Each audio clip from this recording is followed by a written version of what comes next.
அதுக்கு அடுத்ததா துணை முதலமைச்சர் உதயநிதி ஸ்டாலின். அப்ப அவர் துணை முதல்வராகவோ அமைச்சராகவோ வருவார்னு யாரும் எதிர்பார்க்கல. முதல் முறையா ஒரு தேர்தலை சந்திச்சாரு.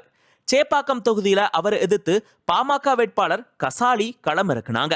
உதயநிதி ஸ்டாலின் ஜெயிக்கும் போது அவருடைய மார்ஜின் 69,355 இருந்தது. இந்த தேர்தலில் உதயநிதி பெற்ற வாக்குகள் 93,285. கசாலி பெற்ற வாக்குகள் 23,930. முதல்வர், துணை முதல்வர், திமுகவினுடைய தலைவர், திமுகவினுடைய இளைஞரணி செயலாளர்னு சொல்லி பார்க்கும்போது ரெண்டு பேருமே மாநில அளவில் பிரபலமானவங்க தான். இவங்க ரெண்டு பேரையும் தவிர்த்து பார்க்கும்போது இந்த பட்டியலில் 5வது இடத்துல இருக்கக்கூடியவர் தங்கம் தென்னரசு. தங்கம் தென்னரசு 2021 சட்டமன்ற தேர்தலில் திருச்சூழி சட்டமன்ற தொகுதியில் களம் இறங்கியிருந்தார். இவர் அன்னைக்கு தேர்தலில் 60,992 வாக்குகள் வித்தியாசத்தில் வெற்றி பெற்றிருந்தார். இவரை எதிர்த்து அதிமுகவினுடைய ராஜசேகர் போட்டிட்டு இருந்தார். தங்கம் தென்னரசு 1,02,225 வாக்குகளும், ராஜசேகர் 41,233 வாக்குகளும் பெற்றிருந்தாங்க.